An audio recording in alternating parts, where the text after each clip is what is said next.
क़यामत के करीब हम आ चुके हैं। हो सकता है दुनिया पूरी जंगों के लपेट में हो, जो रसूल पाक सल्लल्लाहु अलैहि वसल्लम ने इरशाद फरमाया, कत्ल इतना बढ़ जाएगा कि 100 लोग हो तो 99 मर जाएंगे, एक बच जाएगा। कत्ल इतना बढ़ जाएगा, ये जंग की आग हो सकता है आसपास सब फैल जाए, जिसकी वजह से इस वबा में, इस बला में सब मुलविस होने लग जाएंगे।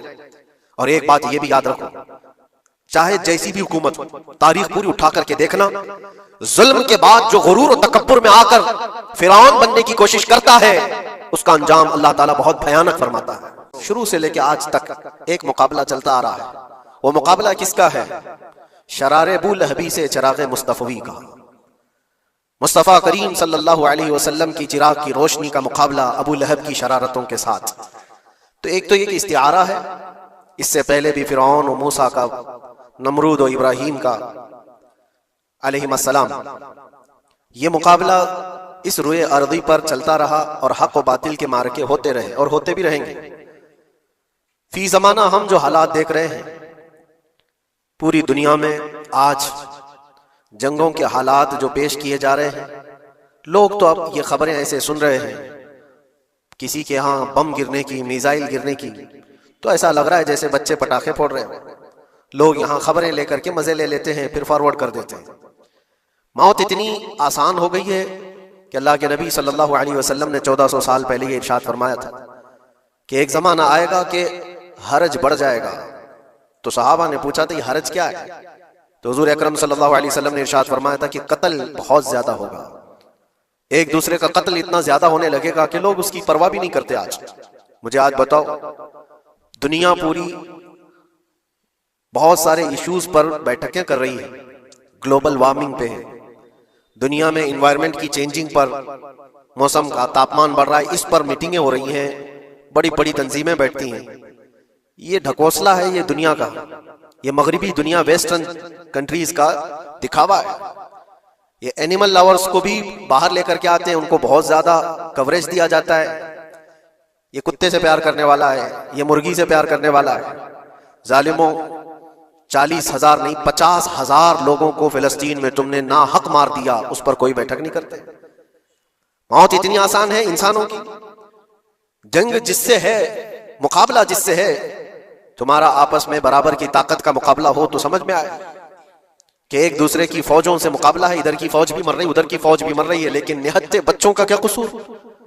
बल्कि वो गोद में आए हुए अभी जिन्होंने शऊर की आंखें भी नहीं खोली, दूध पीते बच्चों के जो कत्ल हुए हैं। तारीख में आपने पढ़ा होगा फिरौन ने 12,000 बच्चों का कत्ल किया था, सिर्फ इस गुमान से कि उसने ख्वाब देखा था बनी इसराइल में एक बच्चा पैदा होगा जो उसकी सल्तनत को हिलाक कर देगा। ख्वाब की वजह से काहिनों ने उसको बताया था, उसने ख्वाब ये देखा था कि आसमान से एक तारा टूटकर उसकी गोद में गिरा और आग लग गई। तो नजुमियों ने उसकी ताबीर ये बताई थी कि बनी इसराइल में एक बच्चा पैदा होगा जो तेरी सल्तनत को हिलाक कर देगा। उस डर से बनी इसराइल में जो भी बच्चा पैदा होता उसको कत्ल करता था। उसने तकरीबन 12,000 बच्चों को कत्ल कर दिया था, इस डर से कि वो बच्चा तो ना पैदा हो जाए जो मेरी सल्तनत को हिलाक करने वाला है। और वो मूसा अलैहिस्सलाम थे, पैदा भी हुए और फिरौन के घर में ही पले। अल्लाह का निजाम है। लेकिन मैं यहां इसलिए बता रहा हूं, फिरौन जुल्म में पूरी दुनिया में मशहूर है। वो औरतों को भी जालिम इस तरह से मारा है कि जिसकी तारीख में मिसाल नहीं मिलती। लेकिन मैंने अपनी जिंदगी में देखा, आज के जमाने में इजराइल नाम से एक नाजायज हुकूमत पर काबिज शख्स ने 12,000 नहीं 50,000 लोगों को साल भर में कत्ल कर दिया। ये तारीख का भयानक चेहरा है। आज लोग इसको हल्के में ले रहे होंगे, न्यूज वाले एक तरफा रिपोर्ट करते हैं क्योंकि इनको इनके बाप दादाओं से डर है, जहां की खाते हैं वहां की गाते हैं। लेकिन बाद को ये सच्चाइयां जनरेशन में मुंतकिल होती रहेंगी, कभी तो आएगा कोई इंसाफ की नजर रखने वाला। और इंसानियत का कत्ल कितना बड़ा कत्ल है, एक शहर के 50,000 लोगों को कत्ल कर देना, और ऐसे कि वहां की इमारतें पूरे राख के मलबे में चली गई। सदियां लग जाती हैं एक शहर को बसने में, एक घर को बनाने में आदमी की अपनी जिंदगी गुजर जाती है। क्या क्या अरमानों से घर बनाते हैं, लेकिन एक पल में किसी का घर उजाड़ दिया, उसके सामने तड़पते हुए उसके बाप की लाश हो, माँ की लाश हो। वो तस्वीरें क्या आपने नहीं देखी कि एक बाप छोटी सी बेटी को लेकर के दौड़ रहा है तो उसका बेटा अलग पैर और हाथ जले हुए बम से तड़प रहा है, वो किसके दर्द को देखे। यहां तक कि मैंने देखा कि बेटी को बाप ये नसीहत कर रहा है, थोड़ा और सब्र कर ले बेटा, शहादत मिलने वाली है। कौन करता है? मौत से पहले अपने बच्चे को इतनी तलकीन कर दे, हालात ऐसे। दूसरे ये कि वहां पर खाने पीने की ऐड कोई जा नहीं सकती, उस पर पाबंदी, दवाइयां ना जाए उस पर पाबंदी। दुनिया का कोई कानून इस चीज को जायज ठहराता है? मुझे बताओ, आतंकवाद का राग अलापने वाले इन बातों को क्या कहेंगे? इंसानियत अगर कहीं है तो उसका तसव्वुर तो करो। किसी के फंडामेंटल राइट्स होते हैं, बेसिक राइट्स होते हैं, खाना पीना ये उसका इंसानी हक है। दुश्मनी तुमसे जिनकी है उनके साथ मुकाबला करो, आम शहरियों के साथ नहीं। मुखबिर सादिक रसूल अकरम सल्लल्लाहु तआला अलैहि वसल्लम की तालीमात देखो। जिहाद को लेकर जो प्रोपेगेंडा तुम फैलाते हो और हर चीज को जिहाद का लफ्ज दे करके एक ऐसा नैरेटिव क्रिएट करते हो कि लोगों के दिमाग में एक प्रोपेगेंडा फैल जाए। आओ मैं तुम्हें सुनाता हूँ, रसूल पाक सल्लल्लाहु तआला अलैहि वसल्लम जब सहाबा जिहाद में जाते तो उनको किन बातों की तलकीन करते थे। सबसे पहले मुजाहिदीन सहाबा से कहते, जिस जगह तुम जा रहे हो मुकाबला तुम्हारा जिनके साथ है उन्हीं से मुकाबला करना। जो तुम्हारे खिलाफ तलवार उठाए उसके खिलाफ तुम तलवार उठाओ, और रास्तों पर बैठे हुए बूढ़ों को हाथ ना लगाना, किसी औरत के साथ छेड़छाड़ ना हो, हामला औरतें अगर कैद में आ जाएं तो उन्हें छोड़ देना। ये हुजूर पाक सल्लल्लाहु अलैहि वसल्लम की तालीमात है। हत्ता के रसूल करीम सल्लल्लाहु अलैहि वसल्लम ने फरमाया, जिस शहर में तुम्हारा गलबा हो जाए, तुम गालिब आ गए वहां की फौज पर, तो वहां के रहने वालों के बच्चों को ना जुल्म करना, उनको ना पकड़ना। फिर तालीमात में ये है, वो चाहे जिस मजहब के भी लोग हैं उनके माबदों को, उनकी इबादत गाहों को खत्म नहीं करना, उनकी इबादत गाहों को तोड़ फोड़ ना करना जिस शहर में तुम जा रहे हो। यहां तक कि हुजूर अकरम सल्लल्लाहु अलैहि वसल्लम की तालीमात तो देखो, हुजूर ये तक फरमाते थे मुजाहिदीन सहाबा को कि जिस शहर में तुम जा रहे हो वहां के दरख्तों के पत्ते भी ना उखाड़ना, दरख्तों को भी ना नुकसान पहुंचाना। जंगी तालीमात को आज कोई नजर में नहीं रखता है। दुनिया कहती है कि जंग के दौरान भी कुछ उसूल होते हैं, लेकिन कोई उसूल नहीं। हमने देखा है जिसकी ताकत है उसका बोलबाला है। ये दुनिया उनके खिलाफ कभी कोई बात नहीं करती। आज से तकरीबन 20 साल पहले भी इराक की क्या हालत थी आपने देखा होगा। एक झूठे प्रोपेगेंडे की वजह से पूरे इराक को तबाह किया गया, आज तक वो संभल नहीं पाया। न्यूक्लियर पावर इराक के अंदर मौजूद है, उसके रिएक्टर वहां पर मौजूद है, क्या क्या चीजें उस जमाने में फैलाई गई। सोशल मीडिया तो नहीं था उतना, दुनिया ने मान लिया कि हाँ दादा कह रहा है तो होगा, और हमला किया इसी बुनियाद पर। 20 साल हो गए, आज तक इराक में कोई न्यूक्लियर पावर प्लांट नहीं नजर आया, कहीं नहीं। एक झूठे प्रोपेगेंडे की वजह से वहां के कितने लाख लोगों को बेघर होना पड़ा है पता है। कुछ जगह ऐसी हैं जहां बम बरसाए गए, आज तक वहां कोई सब्जा नहीं उगता, कोई वहां पर फसल नहीं होती। मैंने खुद अपनी आंखों से देखा एक नया मैदान जिसपे लोग फुटबॉल खेलते थे, चंद सालों के बाद देखो तो पूरा मैदान कब्रों से भरा हुआ है। कब्रें हैं वहां पर, पूरी कब्रें। लोगों को जनाजा उठाने के लिए लोग नहीं मिलते हैं। मौत इतनी आम कर दी गई थी। इन बातों को कोई कहता है? आपने सुना कभी अबू गुरैब जेल के मुतालिक?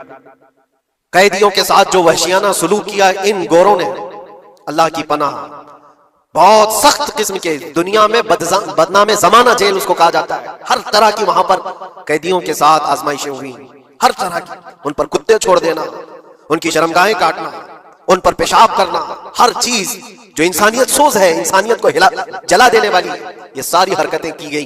दुनिया खामोश है उस सिलसिले में। क्यों? सुपर पावर के 1000 गुना भी हजम कर लिए जाते हैं। छोटा मुल्क या गरीब आदमी कोई बात करे तो सारे उस पर टूट पड़ते हैं। आज मैं एक चीज आपको बताना चाह रहा हूं कि ये कोई नई चीज नहीं है जो हो रही है आज दुनिया में, ये फैलने वाली है और कयामत के करीब हम आ चुके हैं। हो सकता है दुनिया पूरी जंगों के लपेट में हो, जो रसूल पाक सल्लल्लाहु अलैहि वसल्लम ने इरशाद फरमाया, कत्ल इतना बढ़ जाएगा कि 100 लोग हो तो 99 मर जाएंगे, एक बच जाएगा। कत्ल इतना बढ़ जाएगा, ये जंग की आग हो सकता है आसपास सब फैल जाए, जिसकी वजह से इस वबा में, इस बला में सब मुलविस होने लग जाएंगे। और एक बात ये भी याद रखो, चाहे जैसी भी हुकूमत हो, तारीख पूरी उठा करके देखना, जुल्म के बाद जो गुरूर और तकब्बुर में आकर फिरौन बनने की कोशिश करता है, उसका अंजाम अल्लाह ताला बहुत भयानक फरमाता है, बहुत भयानक अंजाम होता है। अब के जालिम भी अपने अंजाम के बहुत करीब आ चुके हैं। इन्होंने जुल्म इतना किया है, वो बच्चों की आहें, वो औरतों की चीखें क्या बारगाह रब्बुल इज्जत में ना पहुंची होंगी? रब तबारक व तआला खुद फरमाता है, सयअलमुल लज़ीना ज़लमू अय्युम मुनक़लिबिन यनक़लिबून, अनक़रीब जालिम ये देख लेंगे कि किस पलटी में अल्लाह ताला उन्हें गिराने वाला है। जो जाल वो अपने दुश्मनों के लिए बुनते हैं, अल्लाह ताला उसी जाल में उनको फंसाता है। आज देखना आप, तारीख की सच्चाइयां आपको इस बात का जवाब देंगी। जालिम ये समझता है कि मैं खुदा के बराबर हो चुका, मुझे कोई भी हिलाक नहीं कर सकता। अल्लाह ताला फरमाता है इन्नमा तकूनु युद्रिकुमुल मौत वलौ कुंतुम फी बुरूजिन मुशय्यदा, तुम मजबूत किले में क्यों ना बैठे हो, मौत तुम्हारे पास आकर पकड़ लेगी। और रब तबारक व तआला के लिए कोई चीज नामुमकिन है। लोग आज हवा बनाते हैं कि एयर डिफेंस सिस्टम इतना बड़ा है कोई कुछ नहीं कर सकता। एक छोटे से पिद्दे से एक नाजायज कंट्री को महफूज दिखाने के लिए दुनिया पता नहीं क्या क्या बातें वायरल करती है। इजराइल के पास आयरन डोम है, एयर डिफेंस सिस्टम इतने बड़े हैं, कोई नहीं आ सकता। वो खुदा है? कोई खुदा है? लेकिन दुनिया आज देख रही है, बहुत सारी चीजों को देख रही है। मुझे यहां पर किसी के सिलसिले में नहीं कहना, लेकिन एक बात कहना है कि नशा में चूर, घमंड में चूर जो बंदा होता है, अल्लाह ताला कभी उसको मच्छर से भी हिलाक करता है। बहुत बड़ी ताकत का इससे मुकाबला होना जरूरी नहीं। तुम्हारे पास होगा बहुत बड़ा सिस्टम, लेकिन रब तबारक व तआला जब इंतकाम ले ले तो फिर तुम्हारे लिए बहुत बड़ी ताकतों की जरूरत नहीं। आप हमें तारीख बताओ, इराक में नमरूद एक जमाने में इस तरह की हरकत किया था कि उसने बहुत बड़ी इमारत बनाई थी, और उसके मुताबिक बात यह थी कि वो 1000 लोगों से तन्हा लड़ सकता था, इतनी उसकी ताकत थी। शेर से खुद मुकाबला करता था, कभी डरता नहीं था। नमरूद की ताकत मशहूर थी उस जमाने में, और सारे लोग उसकी ताकत का लोहा मानते थे, हत्ता कि वो कभी अपनी जिंदगी में बीमार नहीं हुआ था। आदमी जब बीमार नहीं होता तो उसका गुरूर बढ़ जाता है, सोचता है मुझे कुछ हो नहीं सकता। नमरूद ने उसके बाद ये देखा सारी दुनिया मेरे कब्जे में है, ताकत और दौलत के जखीरे सब उसके पास है, लेकिन एक चीज नहीं थी, मौत। मौत पर कंट्रोल। इसको कैसे किया जाए कंट्रोल? यानी मरने से बच तो नहीं पाएगा, ये कंट्रोलिंग पावर भी हमारे पास होना चाहिए। उसने एक बहुत बड़ी इमारत बनाई, कहा कि खुदा आसमानों में होता है, हम इतनी बड़ी इमारत बनाएंगे कि उन इमारतों पर चढ़कर खुदा को ललकारेंगे। आजा मैं मुकाबला करता हूं, और मुकाबला करके मैं खुदा को गिरा दूंगा किसी भी तरह से। अगर मुझसे ना हो सके तो पूरी फौज को तैयार करूंगा। खुदा से लड़ाई लड़ करके एक बार वो मौत और हयात का पावर अपने हाथ में ले लेंगे, फिर हमको जब तक चाहे जीना है। कहां की खाम ख्याली। लेकिन उसने बनाया, पूरी दुनिया भर से लोगों को जमा किया, सबकी जुबान एक बनाया, सबकी करेंसी एक बनाया, सारी उस पूरी दुनिया के लोग उसकी फौज में, सबको ये बावर कराना शुरू किया कि हमारी लड़ाई है दुनिया से नहीं, हमारी लड़ाई क्रिएटर से, खालिक से। हम उससे पावर छीन लेंगे एक बार, और फिर अपने हाथ में मौत और हयात का कंट्रोल रखेंगे। जिसको जितनी लंबी उम्र चाहिए मैं दूंगा, जिसको जब तक जीना है मैं दूंगा, अजल तक, अजल से लेकर अबद तक। ये सारे ख्यालात उसके थे, और उसने जमा किया, इमारत भी बनाया, फौज भी तैयार किया। क्या रब तबारक व तआला ये नहीं देख रहा था? उसकी तैयारी, उसका जमा करना, उसकी इमारत बनाना, बहुत दिनों तक ये सब काम चलता रहा। रब तबारक व तआला किसी से गाफिल नहीं, दिलों में गुजरने वाले हालात से भी बेखबर नहीं, लेकिन बंदे को रब तबारक व तआला ढील देता है। कुरान में रब तआला फरमाता है, वला यहसबन्नल्लज़ीना कफरू अन्नमा नुमली लहुम खैरुल लिअन्फुसिहिम इन्नमा नुमली लहुम लियज़दादू इस्मा। काफिर जो उनको ढील मिली है, ये न समझें कि हमने जो उनको छोड़ रखा है उनके लिए बेहतर है, बल्कि इसलिए हम छोड़ रखे हैं कि वो और ज्यादा करें, और ज्यादा करें। लियज़दादू इस्मा वलहुम अज़ाबुम मुहीन, फिर हम जिल्लत वाला अज़ाब उन्हें देने वाले हैं। ये मत समझ लो कि रब तबारक व तआला इन सब चीजों से बेखबर है। नमरूद इतना सब करता रहा, अल्लाह ने उसको छोड़ रखा। बना ले, लंबी इमारत बना, फौज भी बना ली, सारी चीजें बना लिया। मुकाबले के लिए उसने दिन भी तय कर लिया। उसके बाद उसको खुदा से लड़ाई लड़नी थी, कहां खुदा तक पहुंचने की बात। लेकिन बंदा जब गुरूर और तकब्बुर में आता है तो वहां तक भी सोचता है, उसे मौत पर कंट्रोल हासिल करना था, बस ये एक चीज थी। फिर जब वो दिन आया, किताबों में मिलता है अल्लाह तबारक व तआला ने फरिश्ते, उसकी जो तादाद है उसका किसी को इल्म नहीं। बारिश के जितने कतरात गिरते हैं ना, एक एक फरिश्ता बूंद लाकर रखता है। अब आप अंदाजा कर सकते हैं फरिश्तों की तादाद कितनी हो सकती है। उसमें जो बड़े फरिश्ते हैं वो जिब्राइल, मिकाईल, इसराफील और इजराइल अलैहिमुस्सलाम, जो सरदार मलाइका हैं, फरिश्ते हैं, उनके अपने अपने काम हैं, बहुत पावरफुल फरिश्ते हैं। इनकी बात नहीं करना, किसी एक आम फरिश्ते को रब तबारक व तआला ने बुलाया और फरमाया, जाओ जमीन पर, हमारे एक बंदे ने हमसे लड़ाई का इरादा कर लिया है, उसकी ताकत और कुव्वत और उसकी जमा शुदा सारी चीजों को देख करके आओ। वो फरिश्ता जमीन पर आया, जिस जगह पर उसने ये सब जमा किया था। फरिश्ता उतरकर सिर्फ अपने पैर हिलाया था, पूरी इमारत भस्म हो गई। कुछ नहीं किया था, उसकी बनाई हुई इमारत भस्म हो गई। जितनी फौज जमा किया था सब कीड़े मकोड़ों की तरह मर गए, और सबकी जुबानें मुख्तलिफ हो गई, कोई एक दूसरे को पहचान नहीं पा रहा। ये मिनटों की भी बात नहीं थी, सेकंडों की बात थी। फरिश्ता वापस चला गया, नमरूद का जवाल हो गया, खत्म हो गया। ये तारीख की एक बात है, और ये रिवायत हम अपनी किताबों में नहीं रखते, ये रिवायत यहूदियों की किताबों से ही है। यहूदी इस बात को यकीन करते हैं और इसी वजह से इस बात पर वो दोबारा अमल करने के लिए फिर कोशिश में है। न्यू वर्ल्ड ऑर्डर जो कहा जाता है, पूरी दुनिया को इकट्ठा करना, एक करेंसी बनाना, एक लैंग्वेज पर लाना और सबको मिलाकर के एक ताकत हासिल करना, स्पेस पर जाना और फिर वही चीजें दोहरानी जा रही है दुनिया। वही चीज एक दोबारा बार ट्राई करना है, जिसके लिए आपको पता है ये छोटी सी कौम पूरी दुनिया पर कंट्रोल हासिल करने के कैसे कैसे ख्वाब देखती है। अगर आप जाएं, इस्लाम दुश्मनी तो इनकी पुरानी है, लेकिन ये जो 50,000 लोगों का कत्ल है, ये सिर्फ और सिर्फ उनके अपने एक छोटे मकसद के लिए। हो सकता है बहुत सारी बातें हो, गजा पट्टी एक ही इलाका बचा हुआ है फिलिस्तीन का, बाकी सब तो ये कब्जा कर चुके 1947 के बाद, 48 के बाद। छोटा सा हिस्सा जो बाकी गजा पट्टी जिसकी 20 लाख की आबादी, उस इलाके पर इतनी ज्यादा क्यों क्रूरता है? क्यों? बाकी सब जगह पर और भी दीगर जगह पर, यरूशलेम में, वेस्ट बैंक में, कई जगहों पर मुसलमान आबाद है। ये गजा के लिए क्यों इस कदर सख्तियां हैं? दुनिया को बताने के लिए। तो ये एक आतंकवाद जमात है हमास, जिसका मुकाबला करने के लिए हम ये हमले कर रहे हैं, लेकिन आज तक ये दुनिया को बता नहीं सके कितने हमासियों को कत्ल किया, कितने हमास के लोग पकड़े गए, कितनों को मारा गया। चंद होंगे, लेकिन उसके बदले में जो भारी कीमत चुकाई हो गजा के निहत्थे लोगों ने, 50,000 लोगों का कत्ल, ये तो रिकॉर्ड पे दिख रहा है। बाकी अल्लाह वाला, बाकी कितने हैं जिनकी तादाद मिल ना सकी हो। बाज दानिश्वरों ने यह भी बताया उसको सिर्फ और सिर्फ एक कैनल बनाना है जो दुनिया की ट्रेडिंग पर कब्जा हासिल करने के लिए। जो सुएज कैनाल है इजिप्ट का, जिससे मेडिटेरेनियन सी से लेकर के गुजरते हैं, 2 समंदरों को जोड़ने के लिए एक कैनल है मिस्र में, इजिप्ट में, जहां से इजिप्ट हर गुजरने वाले जहाज से टैक्स लेता है, हर गुजरने वाले जहाज से एक भारी कीमत लेता है, जिससे ट्रेडिंग पर असर भी रहता है। और जब वो चाय बंद करे, 2 मरतबा उसने बंद भी किया था तारीख में 1950 के बाद। और ये ख्वाब देखता है इजराइल कि हम अपनी ही जगह से एक कैनल बना लें तकरीबन 300 किलोमीटर, जिसके लिए उसको गजा हासिल करना बहुत जरूरी है। ये बाज लोगों की अपनी तहकीक है।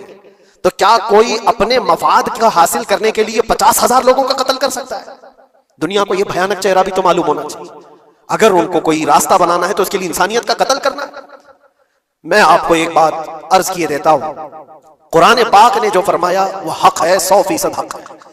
अल्लाह ने फरमाया, मैंने खुतबे के बाद जो आयत पढ़ी, वदुरिबत अलैहिमुल ज़िल्लत वल मस्कनत, अल्लाह फरमाता है उन पर जिल्लत और गुर्बत लिख दी गई। किस पर? यहूदियों के मुताबिक। वबाउ बिग़ज़बिन मिन अल्लाह, और अल्लाह के गज़ब में रहेंगे वो हमेशा। आप सूरह फातिहा में पढ़ते हैं ना, गैरिल मग़दूबि अलैहिम वलद्दालिन। मग़दूब का मतलब क्या है?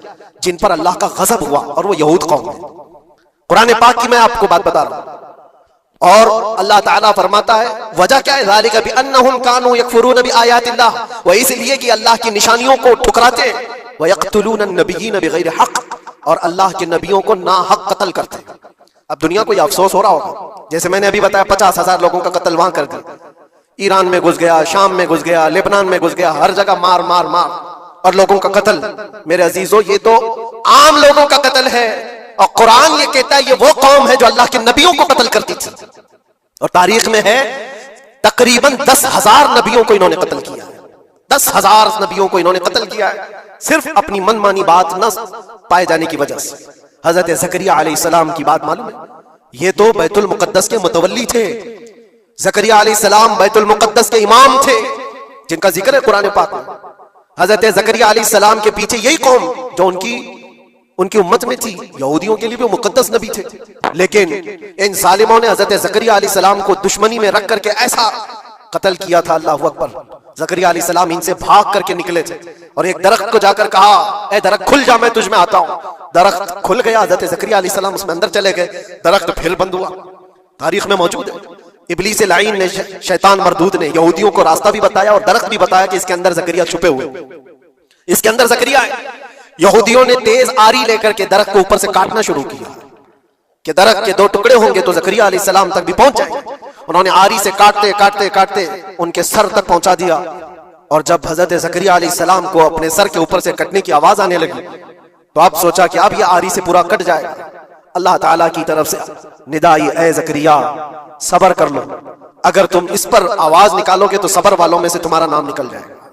यहां तक के तारीख में है वो यहूदियों ने आरी से काटते काटते हजरत ज़करिया अलैहिस्सलाम के सर को चीर दिया और जिस्म के 2 टुकड़े हो गए। अल्लाह के नबी खामोश रहे। सबर करके रह गए।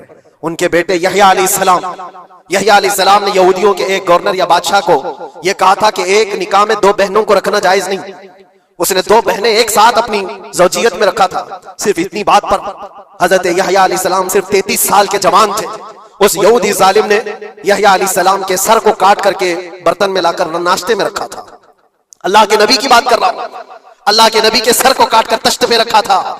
लेकिन तारीख की सच्चाइयां बताती हैं कि वो कटे हुए सर से यहया अलैहिस्सलाम बोलते थे, ए जालिम, अब भी मैं कहता हूं एक निकाह में दो बहनों को रखना हराम है, हराम है। ये अल्लाह के नबियों की जिंदगी में बता रहा हूं जिनके साथ इन्होंने की। ईसा अलैहिस्सलाम, ये पागल ईसाई जो आज उनकी कपड़ों में जाकर बैठे हुए होते हैं, जबकि जिंदगी भर ये लड़ते रहे। कुरान भी कहता है वकालतिल यहूदु लैसतिन नसारा अला शै वकालतिन नसारा लैसतिल यहूदु अला शै। दोनों लड़ते थे। यहूदी कहते ईसाई कोई चीज ही नहीं, ईसाई कहते थे यहूदी कोई चीज ही नहीं। इनकी जंगें इतनी खतरनाक हुई, ये सब लिपापोती करके आज दिखाते हैं कि हम सब एक हैं। बहुत गहरी दुश्मनियां इनके दरमियान थी। ईसाईयत, हजरत ईसा अलैहिस्सलाम को क्या किया गया? जब उन्होंने अपने पैगामात फैलाए तो ईसा अलैहिस्सलाम को भी कत्ल करने का मंसूबा यहूदियों ने बनाया था और पूरे लोग आकर हजरत ईसा अलैहिस्सलाम के घर को घेराव कर लिए। ईसा अलैहिस्सलाम को उस रात अल्लाह ताला ने आसमानों पर उठा लिया और एक यहूदी को अंदर देखने के लिए भेजा था यहूदियों ने कि जाकर देखो ईसा है कि नहीं। तो अल्लाह ताला ने वो आए हुए यहूदी को ईसा अलैहिस्सलाम की शक्ल दे दी, ईसा अलैहिस्सलाम को उठा लिया। यहूदी जो बाहर खड़े मुंतजिर थे, हमारा आदमी अंदर गया है देखने के लिए, मारने के लिए, कत्ल करने के लिए, अभी तक आया नहीं। तो सबके सब अंदर घुस गए, देखा वो आदमी बैठा हुआ है, उसी को पकड़कर लाकर सूली पर चढ़ा दिया ईसा समझ करके। लेकिन इत्तेफाक ये है कि उसको पूरी शक्ल नहीं दी गई थी। आधी शक्ल ईसा अलैहिस्सलाम की थी और आधी उसकी खुद की थी। बाद में यहूदियों में खुद इख्तिलाफ हो गया, हमारा बंदा कहां गया जो ढूंढने के लिए गया था, वो गायब कहां है? और अगर ये हमारा बंदा है जो ढूंढने के लिए गया था तो फिर ईसा कहां है? ये इख्तिलाफ में, ये शक में 550 साल गुजर गए। फिर मेरे मुस्तफा सल्लल्लाहु अलैहि वसल्लम तशरीफ लाए और कुरान ने इस बात को वाज़ेह किया, ना तुमने ईसा का कत्ल किया, ना सूली चढ़ाई है। ईसा अलैहिस्सलाम जिंदा है, अल्लाह ने आसमानों पर उन्हें उठाया। ये तो ईसाइयों पर एहसान है कुरान का, जो सच्चाइयां 550 साल पहले की बताया। मेरे अजीजों, ये तारीख में आपको बता रहा हूं, नबियों का कत्ल करने वाली कौम, उनके सामने आम इंसान क्या माने रखते हैं? ये दुनिया की सारी कौमों को हकीर समझने वाली कौम, दुनिया के पूरे जखीरों को अपनी मिल्कियत समझने वाली कौम, उनका अकीदा है ये, दुनिया का जितना गोल्ड है, जितना सोना है, उस पर सिर्फ और सिर्फ उनकी कौम का कब्जा होना चाहिए, पूरी दुनिया को। आपको पता है मदीने तैयबा में हुजूर पाक सल्लल्लाहु अलैहि वसल्लम की आमद से पहले ये सब के सब मदीने में बसे हुए थे। 550 साल से इंतजार कर रहे थे हुजूर के आने का। दूसरी कौमों को डराते थे, क्यों? उनकी किताब में मौजूद था आखिरी नबी के आने की सारी बातें मौजूद थी। आखिरी नबी आएंगे, उनके मानने वालों का गलबा होगा, वो अपने नूरे नबूवत से लोगों के दिलों को पाक करेंगे। उनकी शक्ल भी बताई गई थी तौरात में, उनके आने की जगह भी बताई गई थी। पूरे हिजाज में खजूरों का झुंड एक इलाका होगा जहां ये नबी आएंगे, और वो मदीने के अलावा कोई जगह ही नहीं थी। यहूदी ये सब चीजें देखकर हुजूर के आने से 550 साल पहले से इंतजार में थे, वो नबी यही आएंगे, यही आएंगे। और दूसरी कौमों को डराते थे, हमसे मत उलझना, आखिरी नबी आने वाले हमारे, और उस नबी के आने के बाद फिर हम चुन चुन कर तुमसे बदला लेंगे। और जब कभी मुसीबत आती तो अल्लाह से दुआ भी ये करते थे कि अल्लाह, वो आखिरी नबी जो हमारे इलाके में आने वाले हैं, उनके सदक़े में तू हमारी बलाओं को दूर कर। ये वो कौम है जो हुजूर आखिरुन नबीयीन सल्लल्लाहु अलैहि वसल्लम के इंतजार में वक्त काट रही थी। लेकिन हुआ ये, उनका अकीदा ये था कि आखिरी नबी तो बनी इसराइल में ही पैदा होंगे, हमारे खानदान में पैदा होंगे। इन्होंने ठेका ले रखा है, आखिरी नबी कहां पैदा होंगे ये फैसला करेंगे। अल्लाह तबारक व तआला ने आखिरी नबी हमारे आका सल्लल्लाहु अलैहि वसल्लम को बनी इसराइल में नहीं, बनी इस्माइल में पैदा किया। इस्माइल अलैहिस्सलाम की औलाद में पैदा किया। और ये इस्माइल अलैहिस्सलाम की औलाद पूरे अरब में आबाद थी। अरब में पूरी आबादी इस्माइल अलैहिस्सलाम की थी। मक्का को आबाद किसने किया? इस्माइल अलैहिस्सलाम। इस्माइल अलैहिस्सलाम की औलाद पूरे मक्का में, आसपास सब इलाकों में आबाद, सारी जितने भी नस्ब है वो इस्माइल अलैहिस्सलाम तक पहुंचते हैं, अरब वालों। और ये यहूदी बनी इसराइल है, यानी याकूब अलैहिस्सलाम की औलाद में से। और ये दूसरों को हकीर जानते थे। जब तक ये लोग अरब में थे, मदीने में थे, इन्होंने हर एक को हकारत से देखा। अरबों से इनके ताल्लुकात ऐसे नहीं थे, आम लोगों से कहते हमारे से बात करने के काबिल नहीं है, सबको उम्मी कहते थे, अनपढ़, जाहिल, ऐसे अल्फाज से अरबों को पुकारते थे। अरबों से अगर इनके ताल्लुकात होते भी तो बड़े बड़े टॉप लीडर जो होते अरबों के, बस उनसे ताल्लुकात थे। आम लोगों को गिनते ही नहीं, कचरा कहते थे। बनी इस्माइल को जब ये कचरा कहते थे, और बनी इस्माइल में जब आखिरी नबी पैदा हो गए तब क्या कहने लगे पता है? कहते नहीं, ये गलत हो गया। आखिरी नबी तो बनी इसराइल में पैदा होने वाले थे, ये जिब्राइल ने शरारत किया और बनी इस्माइल में जाकर के नबूवत दी थी। कुछ तो ये कहने लगे, कुछ तो कहने लगे वो है ही नहीं आखिरी नबी। लेकिन कैसे इनकार करते? कुरान कहता है यारिफूनहु कमा यारिफून अबनाअहुम, उस रसूल को वो ऐसे पहचानते थे कि अपने बेटों को भी नहीं पहचानते। उनके बेटों के सही होने पर भी उनको इतना यकीन नहीं था कि हमारा ही बेटा है या नहीं, लेकिन हुजूर को देख करके यकीन था कि आखिरी रसूल ही, आखिरी रसूल होने की सारी निशानियां उन्होंने जो पढ़ी थी वो सब हुजूर के पास मौजूद थी। इसीलिए तो मेरे अजीजों, जो सहाबा यहूदियत से इस्लाम में आए उन्होंने सब निशानियां देखी। हजरत सलमान फारसी की बात बता, वो ईसाइयत में थे, सालों उन्होंने ईसाइयत में गुजारे और उन्होंने भी यही सब बातें सुनी थी। यसरब एक इलाका है हिजाज में, खजूरों के बागात का झुंड है, वहां पर आखिरी नबी वहीं आने वाले। तो ये कहां से आए थे? सलमान फारसी इराक से आए थे, मदीने में आकर गुलाम बन गए, एक खजूरों के बाग में काम करते थे बरसों तक। फिर वो वक्त आ गया जब हुजूर पाक सल्लल्लाहु तआला अलैहि वसल्लम मक्का से हिजरत करके मदीने आए थे। मस्जिद कुबा जहां है वहां 14 दिन तक हुजूर कयाम किए हुए थे। तो वो बागीचे का जो मालिक है, सलमान फारसी का जो मालिक था, उसका भतीजा आकर के खबर देता है, चाचा सुना है कि नहीं खबर, यसरब में एक शख्स आया है मक्का से, हसीन चेहरा है, गुलाबी रंगत है, बोलता है तो लोग सब उसकी तरफ देखते हैं और वो कहता है कि मैं अल्लाह का आखिरी रसूल हूं।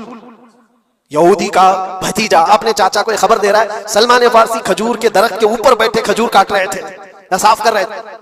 ये खबर सुने कि वहां से छलांग लगाकर नीचे आ गए, जिसके इंतजार में तो सालों गुजार दिया था। क्या कहा तुमने? मालिक ने एक थप्पड़ रसीद किया और कहा तू गुलाम है, आकाओं की बात में दखल अंदाजी मत कर, जा तू अपना काम कर। लेकिन उनकी बेचैनी थी कि वो अगर आखिरी रसूल आ चुके तो मेरी जिंदगी का तो मकसद यही है। फिर उन्होंने वक्त निकाला दिन का और हुजूर पाक सल्लल्लाहु अलैहि वसल्लम के पास पहुंच गए। जब रसूल करीम सल्लल्लाहु तआला अलैहि वसल्लम सहाबा के साथ मौजूद थे, देखें अलामतें जो इन्होंने पढ़ी थी अपनी किताबों में, वो सब जांचना भी चाहते थे। खजूरें लेकर के गए और कहा या रसूल अल्लाह ये कबूल कीजिए, ये सदका है। हुजूर ने लिया और सबको बांट दिया, उसमें से कुछ भी नहीं खाया, क्योंकि सलमान फारसी ने पढ़ा था कि आखिरी रसूल सदका नहीं खाएंगे।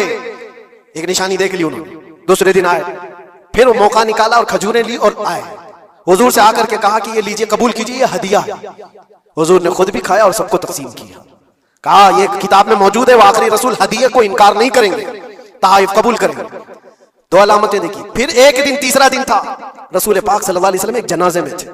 तहबंद थी हुजूर के, चादर थी जिस्म के ऊपर। सलमान फारसी एक और निशानी देखने के लिए आए हुए थे जो किताबों में पड़ी थी। कभी हुजूर के दाएं आते, कभी बाएं आते, कभी आगे कभी पीछे, पूछने की या कुछ बात करने की कोशिश कर रहे थे। हुजूर सल्लल्लाहु अलैहि वसल्लम ने उनको देख लिया और कहा सलमान आ जाओ इधर। इधर बुलाया, अपनी चादर हटाई और कहा ये मोहरे नबूवत देखने के लिए आए थे। जो हुजूर सल्लल्लाहु अलैहि वसल्लम के कंधों के बीच में एक ऐसा सफेद निशान था जिसको मोहरे नबूवत कहा जाता है, वो सूरज से ज्यादा चमकता था दोनों कंधों के बीच में। और हजरत सलमान फारसी को देखने के लिए आए थे और हुजूर ने उनके पूछने से पहले चादर हटाई और कहा यही देखने आए थे। सलमान फारसी ने कहा मैं तो एक चीज देखने आया था, आपने दो चीज बता दी। क्या चीज? मैं तो मोहरे नबूवत देखने आया था, आपने दिखा भी दिया और मेरे दिल की बात की खबर भी आपने बताई। नबी को इल्म गैब भी होता है। और सलमान फारसी ने कलमा तैयबा पढ़ लिया। उसी सलमान फारसी को आजाद कराने के लिए मेरे आका सल्लल्लाहु अलैहि वसल्लम ने सहाबा के साथ मिलकर के 500 खजूर के दरख्त लगाए थे और एक बागीचा दे करके उस यहूदी से आजाद करवाया था। ये अल्लाह के नबी सल्लल्लाहु अलैहि वसल्लम के पास वो सहाबा जो आए थे यहूदियत से या ईसाइयत से, वो जानते थे हुजूर को, लेकिन ये इतनी खतरनाक कौम है जिनको अल्लाह ताला ने दिलों पर मोहर लगाया। ये यहूदी जो ईमान नहीं लाए और ये क़यामत तक इसी तरह गज़ब में रहने वाले। आज इनका उभार अगर आप देख रहे हो तो शायद तारीख पता नहीं होगी कि कितनी जिल्लत की जिंदगी भी गुजारी, किस तरह भीख मांगे। आज या अपनी तारीख को कहीं पर भी सोशल मीडिया में गर्दिश करते हुए नहीं देख सकते, पाबंदी है पूरी दुनिया में। हिटलर के कत्ले आम के बारे में नहीं बोल सकता कोई, यहूदियों को इतना मारा था उतना मारा था, नहीं, दुनिया में ये बोलने पर पाबंदी है। इनके किसी भी पुरानी तस्वीरें दिखाने पर पाबंदी है। आज खुद अपने मुल्क में होने वाले हमलों की तस्वीर ना दिखाई जाए, इस पर पाबंदी है। ये तो तुम कब तक ऐब छुपाते रहोगे? जहां सड़न होती है बदबू आ ही जाएगी। और अनकरीब मेरे अजीजों, कुरान की वो बात याद रखो, अल्लाह ने फरमाया सयअलमुल्लज़ीना ज़लमू अय्य मुनक़लिबिन यनक़लिबून, अनकरीब जालिम ये देख लेगा कि अल्लाह। एक बच्ची दिल्ली में ड्यूटी करती थी पुलिस डिपार्टमेंट में, उस बच्ची का कत्ल कर दिया जाता है। मां बाप रोड घेर के बैठ जाते हैं, लेकिन इंसाफ बोलो नहीं मिला। इंसाफ क्या लगता है? इंसाफ रोड पे बैठ के मिलेगा? इंसाफ गाड़ियां रोकने से मिलेगा? इंसाफ एक भीड़ लेकर के चौक जाम करने से मिलेगा? अगर इंसाफ हासिल करना है तो अपने बच्चों के हाथों में कलम देना पड़ेगा। बेशक। अगर आपको कामयाब होना है तो अपनी नस्लों को कलम देना पड़ेगा। अगर कामयाब बनाना है अपनी कौम को तो अभी से अपने बच्चों के जहन के अंदर तालीम का मयार आला बनाना पड़ेगा। लेकिन वो कौम जो बच्चों की कमाई खाने की आदी हो जाए, उस कौम के बच्चे कभी आला मयार के मनसब पे फाइज नहीं हो सकते। बिल्कुल सही बात। 12 साल का बच्चा चल रहे आलू लगवाने चल रहे धान लगवाने चल खेत नलवाने चल। मैं बापों से कहूंगा मजदूरियां तुम कर लो और बच्चों के हाथों में कलम दे दो। धूप तुम बर्दाश्त कर लो, बच्चों के हाथों में किताबें दे दो। मुसीबतें तुम बर्दाश्त कर लो, अपने बच्चों के आने वाले दिन बेहतर कर सको। अपने हिस्से की मुश्किलें अपने बच्चों पे न डालो, मुश्किलों का सामना तुम करो, बच्चों के हाथों में कलम दे दो। गारंटी के साथ कहता हूं, जब IAS IPS बन करके कोई मोहम्मद अरबी का गुलाम मनसब पे बैठा होगा तो कोई रिश्वत देने वाला इतना अमीर नहीं बना है जो मोहम्मद अरबी को खरीद सके, उनके गुलामों को खरीद सके, उनको दी हुई तालीम को खरीद सके। खुदा की कसम, आज जो नाइंसाफी हो रही है, आज जो मजलूम सताए जा रहे हैं, आज जो ताकतवर के हक में इंसाफ जा रहा है, फर्क सिर्फ इतना है कि वो लोग मनसब के हकदार हैं जिनको नहीं बैठना था। काश अगर मोहम्मद अरबी के गुलाम बैठे होते तो मजलूम को इंसाफ मिलता, जालिम सजाएं पाते, फिर दुनिया देख के कहती अगर आज का गुलाम ऐसा है तो कल का फारूक आजम कैसा रहा हो। नारे तकबीर, नारे रिसालत, मसलके आला हजरत मुफ्ती हम्माद रजा साहिब किबला। सुभान अल्लाह, सुभान अल्लाह। बहुत खूब, अच्छा पैगाम। पढ़ाओ अपने बच्चों को। कह रहा दिल ही नहीं लग रहा जब तक ढोलक न बजे। जी बिल्कुल। हाँ, मजा ही नहीं आ रहा है जब तक ढोलक की आवाज ना निकले। मैं मुबारकबाद पेश करता हूं इस कमेटी को, देर आयत दुरुस्त आयत। कम से कम इतनी तब्दीली तो आई है ना, जिन्होंने आज महफिल सजा के ऐलान किया है कि मोहम्मद से वफा तूने तो हम तेरे हैं, ये जहां चीज है क्या लोहो कलम तेरे। बेशक बेशक। और आएगा दौर इंशाअल्लाह, अल्लाह करे वो तब्दीली आए कि इस महफिल में एक भी नंगे सर बैठा ना हो, इंशाअल्लाह, बल्कि जितने भी बैठे हो मुस्तफा के चाहने वाले ही बैठे होने चाहिए। बेशक। और उम्मीद करता हूं इंशाअल्लाह, याद है कि हमारे अब्बा के जमाने से होता चला रहा है, जी। दादा भी हमारे ढोल बजाते थे, तो पहले तो भैया पीपल भी पूजे जाते थे, तू भी पूज। अब तक कुछ सालों पहले तक सरकार ये रहा, होली दिवाली पे मुसलमानों में पूरी कचौड़ियां हुई, चढ़ावे अब तक चले। भाई चलो कल तक समझ नहीं थी, लेकिन अब बताने वाले उलमा मौजूद हैं। बेशक। हम अपने मुकद्दर पे जितना नाज करें कम ही कम है, क्योंकि हमारे इलाके में ऐसे उलमा मौजूद हैं कि पूरा हिंदुस्तान जिनसे फोन करके शरीयत के मसाइल हल किया करता है। सुभान अल्लाह, सुभान अल्लाह। मसाला खा के तो नहीं बैठे ना, हाँ, नहीं खा के बैठे तो फिर बोले सुभान अल्लाह। ये सिर्फ बच्चे बोले जरा सुभान अल्लाह। हाँ, ये आगे वाली कुर्सी पे बच्चे बैठे, अल्लाह इन बच्चों के माँ बाप को सलामत रखे। जिन माओ ने बच्चों को इस नजरिए से पाला है कि तुझे जीना भी हुजूर के लिए है और मरना भी हुजूर के लिए है, अल्लाह इन बच्चों के माँ बाप की उम्रों में बरकत अता फरमा। ये हमारे मुकद्दर की बातें हैं कि ऐसे ऐसे उलमा हमारे बीच मौजूद हैं, बिल्कुल ऐसे ऐसे इल्म वाले मौजूद हैं। तो अब भी तब्दीली नहीं आएगी तो कब आएगी? बेशक है। कभी कभी लगता है ना, देखो कुछ मज़ारों पे बोले फला मज़ार पे 70 गज की चादर आ रही, मुफ्ती साहब 70 गज की चादर, 8 दिन से पहियो पहियो आ रहे लेके लोग। जी, पहियो पहियो समझते बच्चों की भाषा ये कैसे? हाँ, अल्लाह इन बच्चों को सलामत रखे। और मैं कह रहा हूँ बच्चे लाया करो जलसों में, बिल्कुल। क्योंकि हम कब्रिस्तान में होंगे और ये हिंदुस्तान में होंगे ना, तो फिर अगर कोई ढोल की बात करेगा तो कहेंगे मुंह बंद कर। हमने मुफ्ती सुलेमान साहब क़िबला के दौर में देखा है कि उर्स में ढोलक नहीं मदीने वाले की बातें की जाती है। सुभान अल्लाह। इसलिए बच्चे लाया करो। बच्चे लाया, हो सकता कोई तो कह रहे 12 किलोमीटर से पैदल चादर ला रहे। अब हम सोच रहे कि यार हर 2 रकात पे, हर 2 कदम पे 2 रकात तो पढ़ ही रहे होंगे शुक्राने की।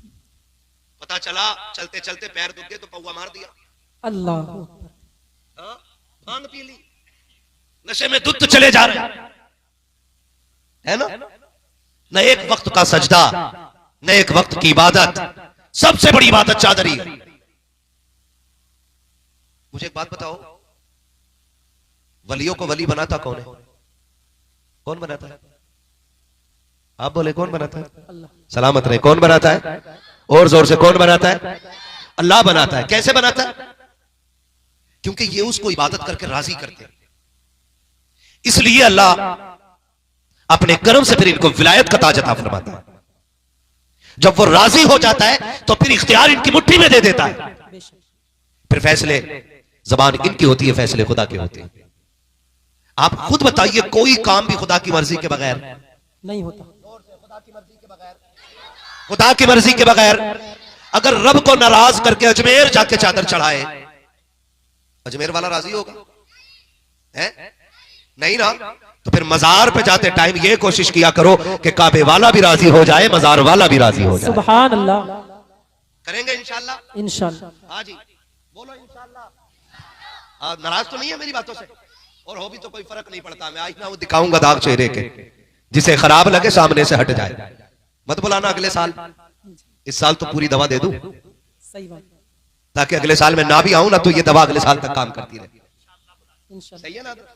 नाराज तो नहीं है? ये मत सोच रहा मैं बुला के फंस गया हूं। कल मुझसे ही पूछा जाएगा कितना सख्त आदमी बुलाया था। नहीं भाई, मेरी बात नहीं, हुजूर के दीन की बात है। बेशक। किसकी बात है? हुजूर के दीन की बात है। आप खुद फैसला करो। हजरत जी एक जलसे में जाना हुआ, इश्तिहार रखा था आगे, तो आधा मुड़ा था आधा बंद, ऐसे तय थी उसकी। तो हमने कहा देखे इश्तिहार कौन कौन लोग हैं। इश्तिहार देखा पूरा खोला ना, तो ऊपर मौलवियों के नाम और नीचे कव्वाल और कव्वालन की फोटो। अल्लाह। और उसमें ही बहुत बड़े पीर साहब भी थे जलसे में। मैंने कहा हजूर आपकी तो सदारत में हो रहा है, आपको तो पता होगा मोहतरमा भी आ रही है, आप क्यों आ गए? कह रहे तवज्जो नहीं की थी। हमने पीर उन्हें बना दिया कि जिन्हें आंखों के आगे का न टिप रहा। जी बिल्कुल। और जबकि हकीकत में पीर वो होते थे जो दिलों के अंदर का झांक लिया करते थे। बेशक बेशक। कह रहे जी तवज्जो नहीं गई। मैंने अब हो गई, चलो अब क्या काम रह गया? आज तकरीर है, कल इसी पे नाच होना है। हमारा क्या काम है यहाँ पे? पीर साहब कह लगे नहीं माहौल देखो, बेचारे माहौल देखने में रह गए। ये बेगैरती नहीं है। जो दीन इतना खुददार है, इतना खुददार है, जिस कुरान ने हुक्म दिया ईमान वालों अपनी निगाहें नीची रखो, और नीची रखने की वजह यह है ताकि इज्जतें महफूज रह सके। बेशक बेशक। जो इस्लाम रोड पे नीचे नजर रखने का हुक्म देता है, उसी का मानने वाला बंदा आंखों के सामने बच्ची को बैठा करके तमाशा देखे तो फिर कौम की तबाही शुरू नहीं होगी तो आबादी कहां से शुरू हो जाएगी? बिल्कुल बेशक। और इसे हम ईमान का हिस्सा समझ रहे हैं, इसे ईमान का हिस्सा समझा जाता है। कह रहा खाली कव्वाल में मजा ना आगा, जवाब देने वाली भी टक्कर की होनी चाहिए। इधर बेगैरत इधर भी बेगैरत, और फिर जो नतीजा होता है जानते हो आप?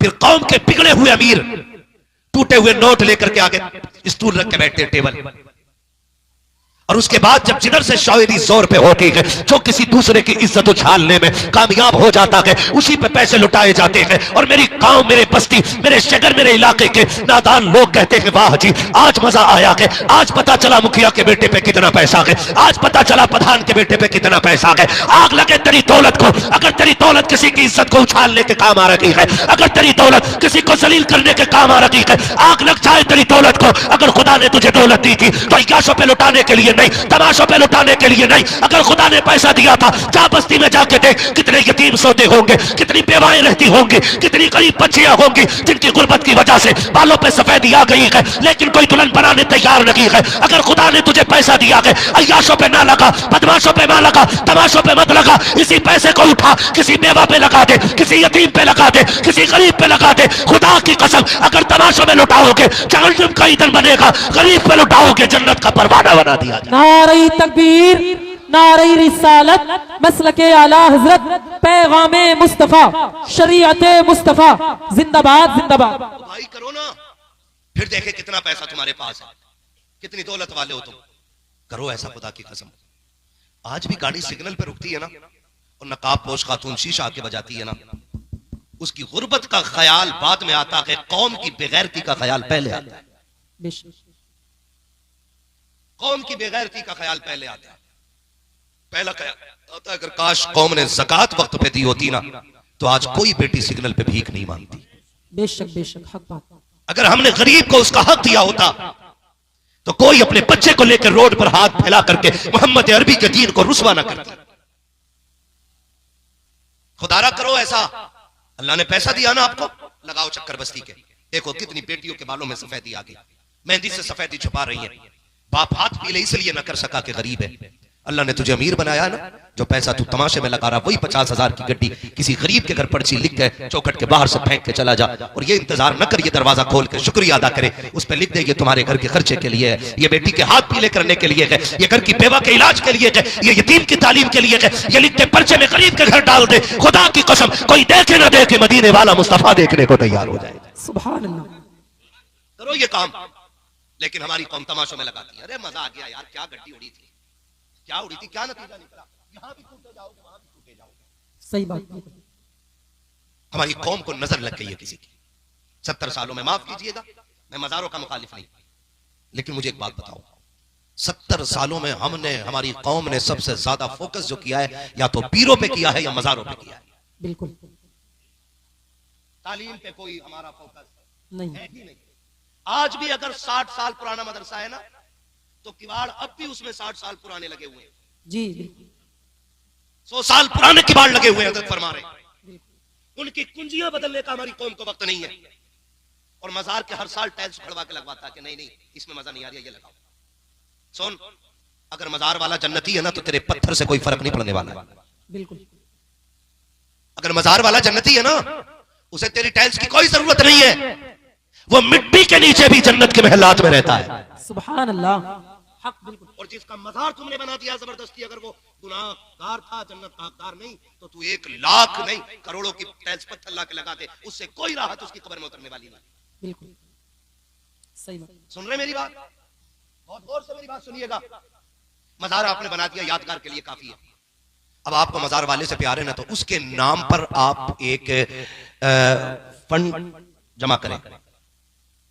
झंडे शाह बाबा के नाम से एक फंड जमा करो, और एक गोलक ऐसी बनाओ कि जिसपे ये लिखा हो कि इसके मालिक तो मजार वाले हैं, ये खर्च गरीबों पे किया जाएगा। सुभान अल्लाह। बिल्कुल। मैं कभी कभी सोचता हूं, जो कौम अपनी माँ को सर्दियों में एक शाल ना ला के दे सकती हो, वो हर तीसरे दिन चादर लेके जाने मजार पे तैयार है। माँ पूरी सर्दी झंडे दुपट्टे में काट देती है, और बेटा कह रहा पूरी आयतुल कुर्सी वाली अब के चादर बना, अब के सूरह यासीन वाली बना, अब के सूरह मुल्क वाली बना, हर महीने चादर ला रहा। ओ भाई, मजार वाले से पूछना तू खाली चादर से भी राजी होता है कि नहीं? वो कहेगा पागल जा, भले मेरे मजार पे चादर ना ला, एक चादर का पैसा उठा के माँ को दुपट्टा खरीद के ला दे।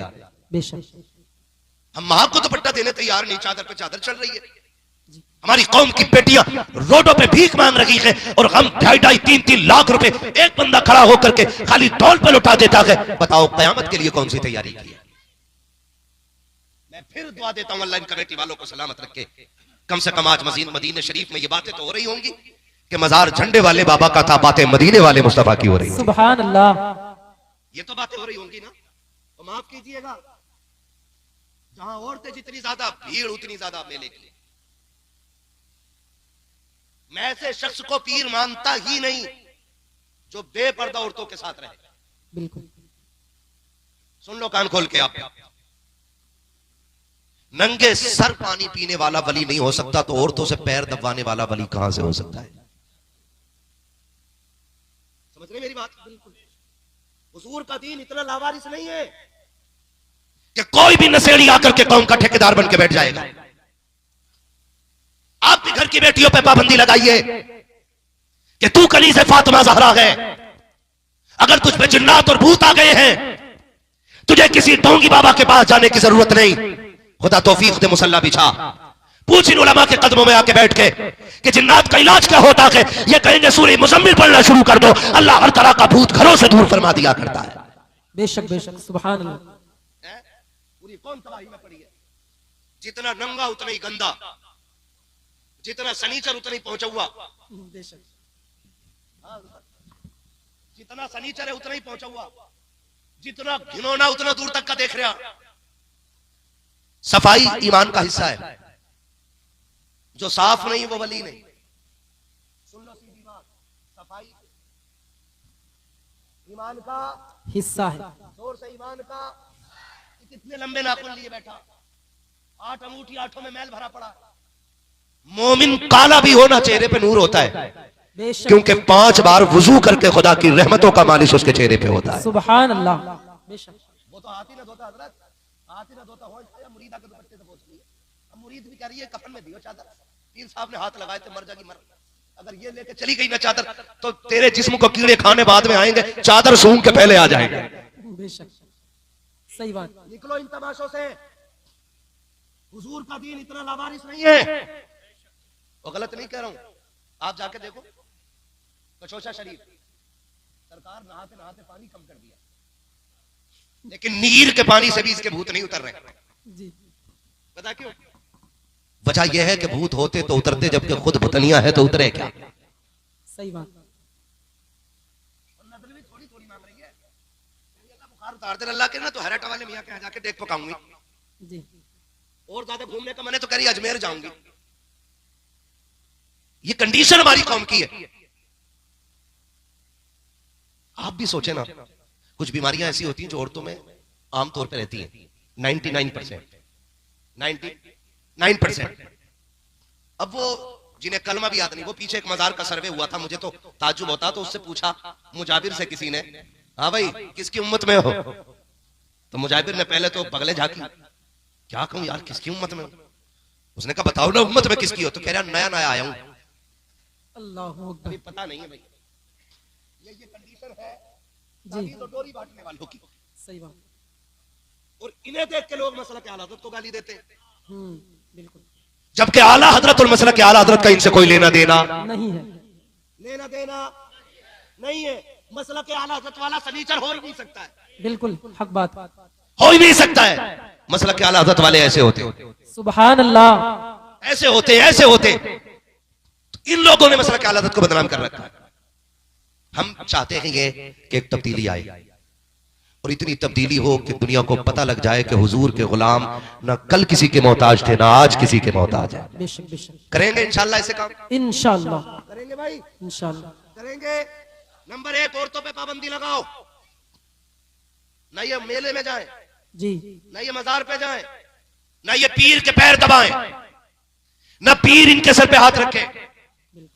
पूरी पाबंदी बेटियों पे लगाओ। और मेरी बात जाके खाली बीवी को मत बताना कि तुझे पर्दा करना, और लल्ली को 1200 का ऐसा सूट लाके देगा कि जिसे देख के खुद को भी गैरत आएगी और देखने वाले को भी गैरत आएगी। बिल्कुल बिल्कुल सही बात। सारे पर्दे बीवी के लिए, और बेटियां नंगी कर दी शादियों में। हजरत मुझे तो ताज्जुब हुआ, किसी ने इंकशाफ किया इस बात का कि शादियों में दुपट्टे लड़कियों के सर पे क्यों नहीं होते? लड़कियों के तो होते भी हैं, शादीशुदा औरतों के तो बिल्कुल नहीं होते। तो एक साहब ने बताया, तजर्बाकार थे, उन्होंने बताया कि मियां जेवर इतना पहन के आती हैं, अगर दुपट्टा ओढ़ लेंगी तो जेवर छुप जाएगा। जी बिल्कुल। खैरियत है आप लोग? नाराज तो नहीं है? चलो आगे थोड़ा सा। हाँ, तो शादी में इसलिए सर पे दुपट्टा नहीं कि वो जो गले में पहन रखा है जेवर, अगर ये दुपट्टा ओढ़ लिया तो जेवर छुप जाएगा। मेरी बेटी आज तक किसी नवाब की बच्ची भी कब्र में सोना पहन के नहीं गई है। बेशक। बड़े से बड़ी अमीर शादी को खाली हाथ कब्र में जाना पड़ा है।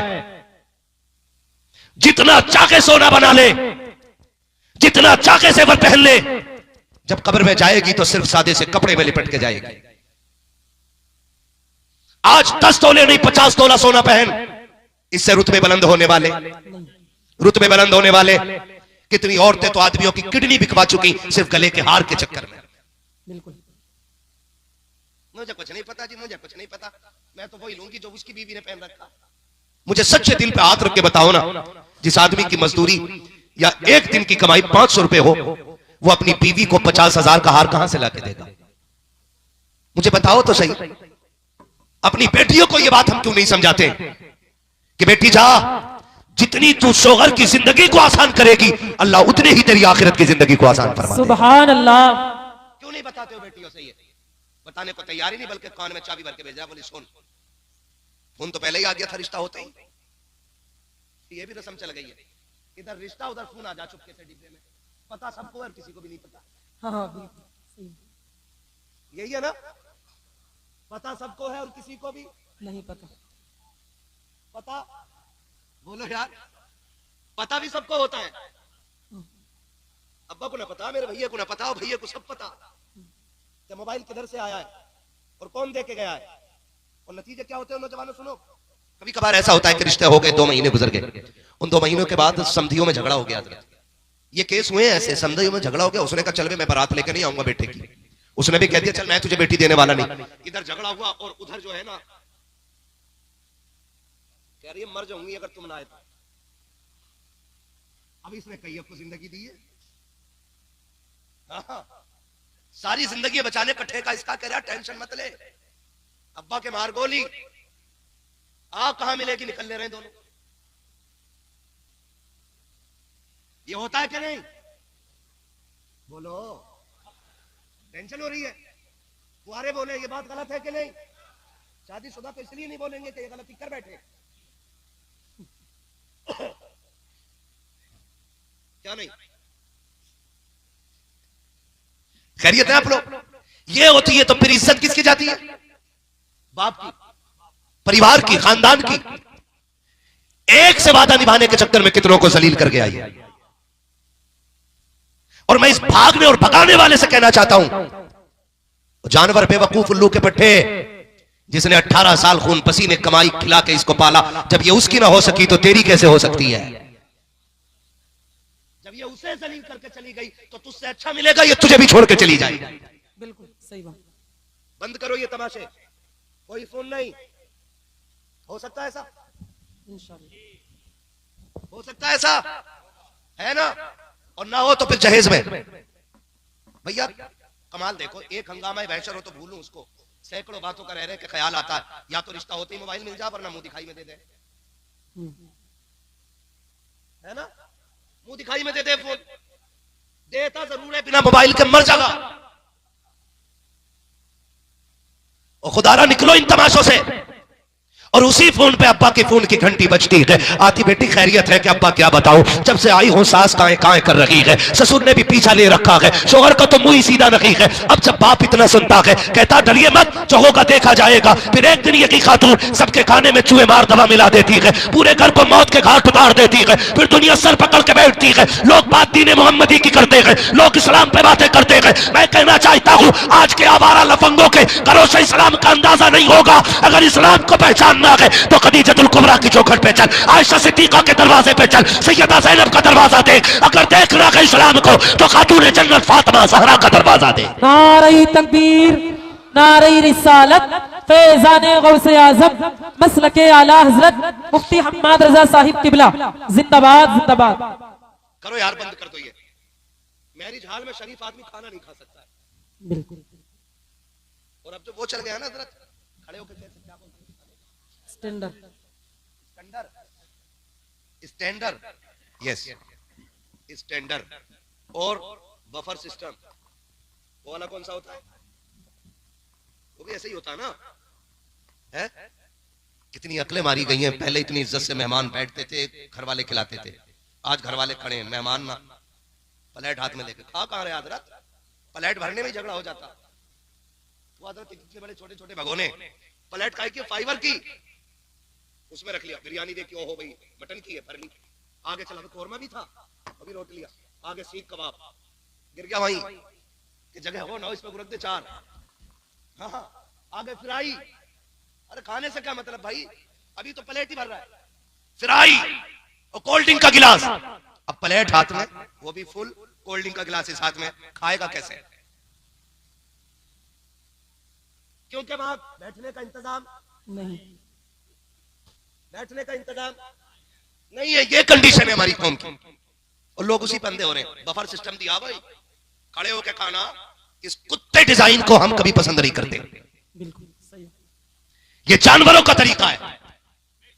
कह रहे आप 12 क्विंटल कोरमा उठा, क्या क्विंटल?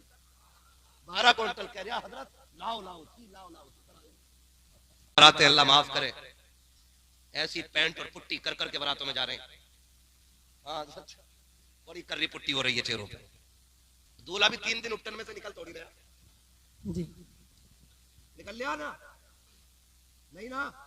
वो दुकान पे जाके पैंट करा के आता, उससे के वजू कर तो कह रहा पहले ही कर लिया। मस्जिद में बगैर वजू की 2 रकात पढ़ जा। अरे कह रहा पहले ही कर लिया। तब सुबह और 2 रकात पढ़ कब रहा? 2 बजे।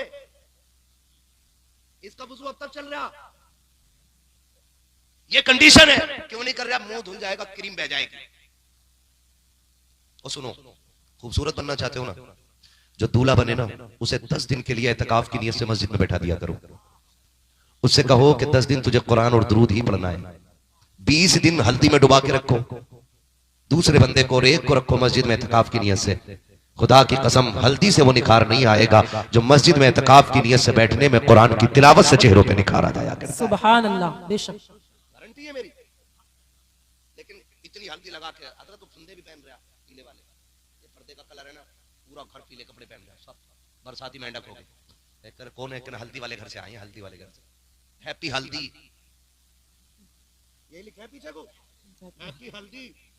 इसलिए पहले ही हल्दी मली जा रही है कि बाद में दर्द कम हो। वो लठियां चल रही है, वो लठियां चल रही है हजरत, हल्दी पे डीजे है ना, और उफ्तन पे डीजे, और अम्मा और जमा के करी ढोलना बजा तो लल्ला बारात बराती ना। ये पहले बजेगा। जो 3 रकात मगरिब के लिए खड़ी नहीं होती, कहती घुटने काम नहीं करते, 2 बजे परमल लेके ऐसे भागती है हिरन की तरह, कोई नाली नहीं दे उसका पैर पड़ा। अभी रातों को जलसे से हम लोग लौटते और ऐसे तमाम भरा हुआ ऐसे क्या ला रही अम्मा, मिलाद में से कल गीत थे, गीत में गई थी अम्मा, पूरी रात कूदी, कुरान पढ़ ले का टिकता नहीं, और ढोलक के आगे जम के बैठ रही है। और 8 दिन निकाह को हुए थे, नंबर तलाक पे आ गया। दुआ करो औरत रुक नहीं रही घर में। क्यों भाई, लाए तो कुरान के साए में थे, क्या हो गया? पता चला कि हमारे अमाल इतने मुसीबतें हमारे लिए खड़ी कर देते हैं कि फिर पूरी जिंदगी रोना रहता है। खुदारा खत्म करें ये तमाशे, और शादियां भी आसान करें। इतनी महंगी शादियां कर दी है कि गरीब तो मरता ही जा रहा है, और हम नाक के चक्कर में मरे जा रहे हैं कि मेरी शादी उससे कम नहीं होनी चाहिए। सगा भाई अपनी बेटी को 4 व्हीलर दे रहा है, जबकि दूसरे भाई की हैसियत बाइक की भी नहीं है। अब वो बेटी का रिश्ता ढूंढ रहा है, कैसे इज्जत बचाए अपनी। भाइयों से कहूंगा, खुदारा आप अमीर है, आपका भाई गरीब है, बेटी आपके भाई की भी जवान है, आपकी भी जवान है ना, तो मत दे अपनी बेटी को 4 व्हीलर, दोनों बेटियों को बाइक दे दे, अच्छी बाइक दे दे, ताकि तेरे साथ, तेरी बेटी के साथ गरीब भाई की बेटी भी इज्जत से रुखसत हो जाए। मैं नहीं जानता दुनिया वाले क्या कहेंगे, लेकिन इतना जानता हूं, अगर तेरी बेटी के साथ किसी गरीब की बेटी रुखसत हो गई ना, तो काबे वाला भी राजी हो जाएगा, मदीने वाला भी राजी हो जाएगा। बेशक बेशक, सुभान करेंगे इंशाल्लाह ये काम। तो उर्सों में जो तमाशे होते हैं ये बंद किए जाए, ठीक है ना।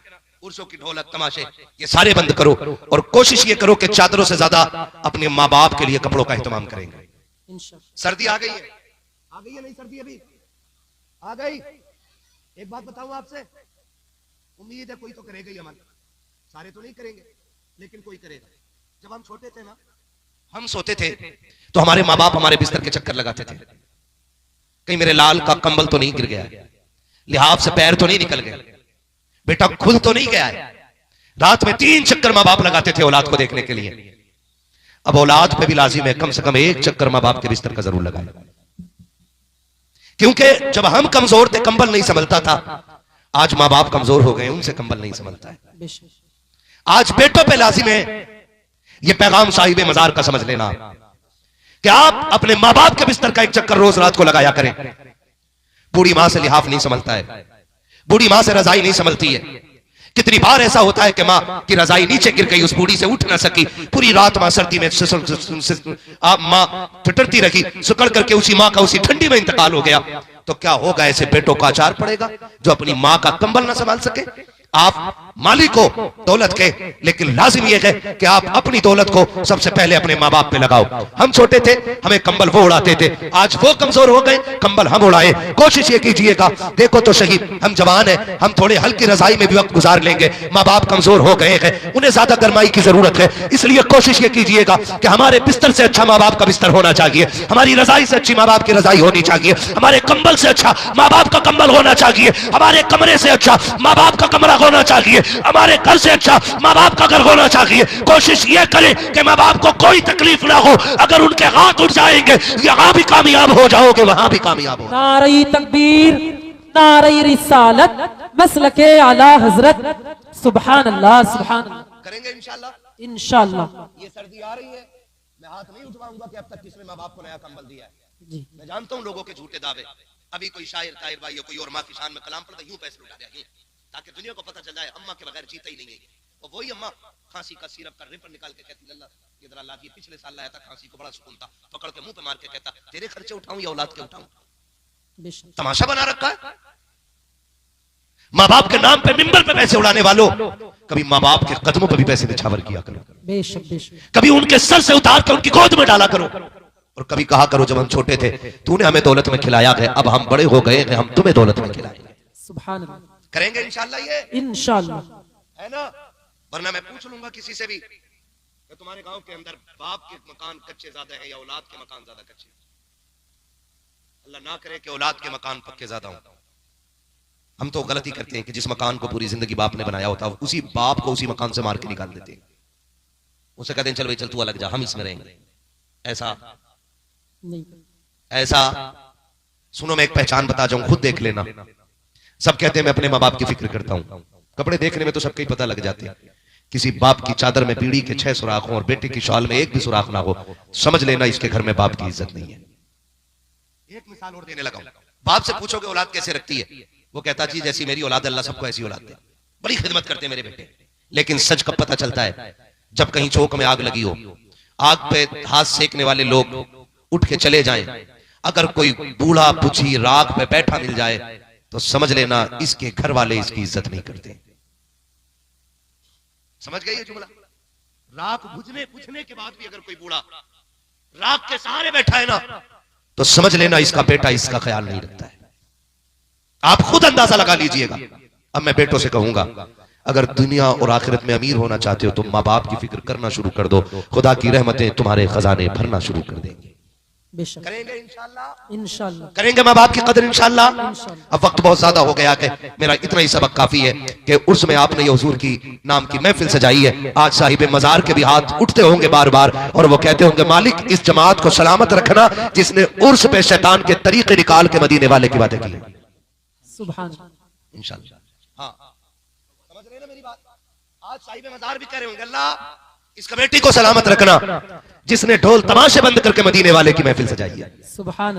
आज साहिब मजार भी कहते होंगे आज इस महफिल में खातून जन्नत का जिक्र हुआ है, आज सैयदा खदीजा का जिक्र हुआ है, आज आयशा सिद्दीका की बातें हुई हैं, आज मदीने वाले की बातें हुई हैं, आज हुजूर का दीन लोगों तक पहुंचाया गया है। 1450 साल पहले जो पैगाम मेरे नबी ने मक्के से फैलाया था, आज फिर से उसी पैगाम की तशहीर हो रही है, फिर से वही पैगाम पहुंचाया जा रहा है। आज साहिब मजार भी दुआएं देते होंगे। और देखना जाहिदपुर वालों, हर साल से ज्यादा अगर बरकतें मिलना शुरू ना हो जाए तो नाम बदल के रख देना, इसलिए कि हमने सुना है, उलमा ने फरमाया है, जिस जमीन पे मदीने वाले की बातें होती है अल्लाह 1 साल तक उस जमीन पे अपने करम की बारिशें फरमाया करता है। सुभान अल्लाह। होंगे इंशाल्लाह जलसे आगे को, इंशाल्लाह। जलसे कराओगे इंशाल्लाह। हम आए या ना आए, लेकिन जलसा हुजूर ही का होना चाहिए। इंशाल्लाह। किसका जलसा होगा? वादा करो इंशाल्लाह। जिन लोगों ने ये बेड़ा उठाया, अच्छा किया कि गलत? अच्छा क्या किया है? जोर से अच्छा किया है ना? तो दुआ करें अल्लाह करे कयामत तक इसी तरह हुजूर की महफिल सजती रहे। आमीन। बोलो आमीन। आमीन। अब मुझे हुक्म हो रहा है कि मैं हुजूर का शजरा पढ़ दूं। जी पढ़ दूं शजरा? बिल्कुल। है? लेकिन देखो जी, मैंने आपसे ना हाथ उठवा के सुभान अल्लाह नहीं कहलवाया, लेकिन अब चाहता हूं आप बोले जरा खुल के सुभान अल्लाह। मुझे हुजूर का शजरा पढ़ना है, जब मेरा हाथ का इशारा होना, क्या बोलेंगे? डंडी ना मारना। कहीं सोचो मौलवी शुरू हो गया, आप बैठो, ये तो पढ़ के ही रुकेगा? नहीं, नमाज जनाजा नहीं है जी, ये पूरी करके रुकूंगा। जहां तक साथ दोगे वहां तक मैं बोलूंगा, वरना फिर खत्म। जगह नमाज जनाजा की है, ठीक है जी, मरोगे तो जगह गवाही देगी, एक दिन यहीं बैठ के हुजूर की बातें कर रहे हैं। सुभान अल्लाह। बोलो यार सुभान अल्लाह। सुभान अल्लाह। हाँ, मैं देख रहा हूँ नौजवान मेरे सामने ज्यादा बैठे, लोग कहते हैं जवान दीन से दूर हो रहा है। इस महफिल में जवानों की कसरत देख के मैं कह सकता हूँ जवान दीन से दूर नहीं, जवान हुजूर के करीब होता जा रहा है। सुभान अल्लाह। है ना? कई बार ना मिंबर पर कहते हैं अजी तमाशा हो रहा होता तो इतनी भीड़ होती, इतनी भीड़ होती, नाच हो रहा होता तो इतने लोग होते।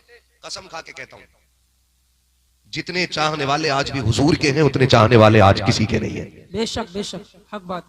बात सच्ची है कि नहीं है? और एक फर्क और है, जो नाच देख के जामे उनका सुबह को मुंह देखो ऐसा लगे किसी ने चप्पल फेरा। बिल्कुल हक बात। और जलसा 4 बजे तक सुनो, और जब भी उठोगे ऐसा लगेगा जैसे अभी मुंह धो के आ रहा है। सुभान अल्लाह। ये कितना खुला फर्क है दोनों चीजों में, है ना? तो अब जरा बोले सुभान अल्लाह। सुभान अल्लाह। इतनी सुस्ती से ना बोलो कि कहीं मुझे बुखार आ जाए। और सुनो, जोर से सुभान अल्लाह कहने वालों को पुलिस पकड़ती नहीं है। जी, तुम्हें भी नहीं पकड़ेगी इंशाल्लाह, इंशाल्लाह। है ना? बोल सकते हैं तो बोले जरा सुभान अल्लाह। सुभान अल्लाह। ये टैप इतना अच्छा मारा हमारे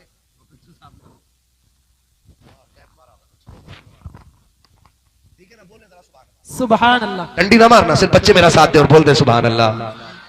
बच्चे अच्छे तो बड़े भी अच्छे होंगे इंशाल्लाह। इंशाअल्लाह। हुक्म कमेटी वालों का कि हुजूर का शजरा पढ़ दूं, है ना। देखो भूलना मत, सुभान अल्लाह कहते रहिएगा। मैं सुभान अल्लाह इसलिए कहलवा रहा हूं कि तुम सुभान अल्लाह कहो, मैं चुपके से सांस ले लूं।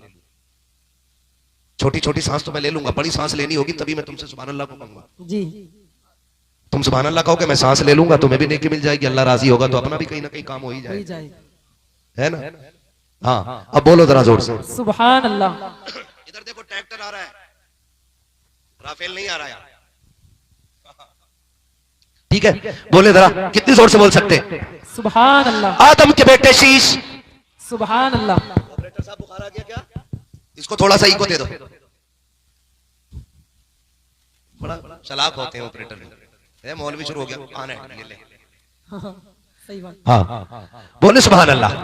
आदम के बेटे शीश, शीश के बेटे अनस, अनस के बेटे कैनान, कैनान के बेटे मेलाइल, मेलाइल के बेटे व्यारत, व्यारत के बेटे इदरीस, इदरीस के बेटे मुतवशिक, मुतवशिक के बेटे लबकने कलाम, लबकने कलाम के बेटे नूह, नूह के बेटे साम, साम के बेटे जुलात, जुलात के बेटे साले, साले के बेटे आबिर, आबिर के बेटे दाता, दाता के बेटे रावा, रावा के बेटे सारू, सारू के बेटे नाखुर, नाखुर के बेटे तारिक, तारिक के बेटे इब्राहिम खलीलुल्लाह, इब्राहिम खलीलुल्लाह के बेटे इस्माइल ज़बीहुल्लाह, इस्माइल ज़बीहुल्लाह के बेटे केदार, केदार के बेटे अवाम, अवाम के बेटे हमल, हमल के बेटे साबित, साबित के बेटे सलमान, सलमान के बेटे रईसा, रईसा के बेटे इलियासा, इलियासा के बेटे औद के बेटे हव्वा, हव्वा के बेटे अदनान, अदनान के बेटे माद, माद के बेटे नदार, नदार के बेटे मुदिर, मुदिर के बेटे इलियास, इलियास के बेटे मुदरिका, मुदरिका के बेटे खदीमा, खदीमा के बेटे किनाना, किनाना के बेटे नदर, नदर के बेटे मालिक, मालिक के बेटे फार, फार के बेटे गालिब, गालिब के बेटे लुई, लुई के बेटे काब, काब के बेटे मुर्रा, मुर्रा के बेटे किलाब, किलाब के बेटे कुसई, कुसई के बेटे अब्दे मनाफ, अब्दे मनाफ के बेटे हाशिम के, हाशिम के बेटे अब्दुल मुत्तलिब के, अब्दुल मुत्तलिब के बेटे अब्दुल्लाह के, अब्दुल्लाह के बेटे मोहम्मद रसूलुल्लाह। नारे तकबीर, नारे रिसालत, मसलके आला हजरत मुफ्ती हम्माद रजा साहिब किबला, मुफ्ती सुलेमान साहिब किबला, मुफ्ती आमीन साहिब किबला, जिंदाबाद जिंदाबाद। सुभान अल्लाह, सुभान अल्लाह। कोशिश कीजिएगा जितनी बातें हुई हैं उन पे अमल हो, इंशाअल्लाह होगा ना अमल इंशाअल्लाह। उर्स जो भी होगा हुजूर की बातें करेंगे, वादा करें इंशाअल्लाह, इंशाअल्लाह। हाँ जी। और किसी को देख के बिगड़ने की जरूरत नहीं है, हमारा कोई मुकाबला नहीं, हमारा कोई मुकाबला। हमारा इमाम कहता है इश्क तेरे सदके जलने से छुटे सस्ते, जो आग बुझा देगी वो आग लगाइए, बेशक बेशक है जी। हम ये महफिल हुजूर के लिए कर रहे हैं, तो हमारा कोई मुकाबला किसी के चढ़ावे में नहीं आना है। दीन वो है जो उलमा हमसे बयान करेंगे, बेशक। दीन वो है जो उलमा हमसे बयान करेंगे। जिस चीज के बारे में जानकारी नहीं होगी हम अपने सर के ताज अपने उलमा से पूछेंगे कि ये करना कैसा है। अगर मना कर दें तो रुक जाओ और कह दें तो डट जाओ, सीधी सी बात है। और अल्लाह दौलत दे तो किसी गरीब के काम आ जाना चाहिए। आएंगे इंशाल्लाह। इंशाअल्लाह। और कमेटी वाले हैं यहाँ पे? किधर है कमेटी वाले? हाथ उठाएं जरा, कितने लोग हैं कमेटी वाले? सुभान अल्लाह। 1 2 3 4 5 और हैं, है ना। इन कमेटी वालों से एक छोटी सी अर्ज मैं करूं, जिस तरह आपने एक जलसा ये चंदा करके उर्स का किया है ना, अल्लाह करे ये कमेटी आपकी ऐसे ही मजबूत रहे। आपको अगर ये पता लगे कि कोई गरीब बच्ची बीमार है, इलाज के लिए पैसा नहीं है, तो जिनसे आपने जलसे के लिए पैसा मांगा है उन्हीं से गरीब बच्ची के इलाज के लिए भी पैसा लें और उसके सराहने जाके खड़े होके कहते हैं बेटी उदास ना होना, तू जिस नबी का कलमा पढ़ती है हम भी उसी नबी का कलमा पढ़ने वाले लोग हैं। अगर आपको लगे कि किसी बेटी की उम्र जा रही है, जरूरी चीजें भी नहीं है, तो आप सिर्फ जलसे के लिए चंदा ना करें, गरीब बेटी के हाथ पीले करने के लिए भी चंदा करें। अब आप बताइए, अगर आपके पास किसी गरीब के लिए ये पैसे लेने आएंगे तो आप देंगे कि नहीं? देंगे कि नहीं? बोलो। और याद रखिएगा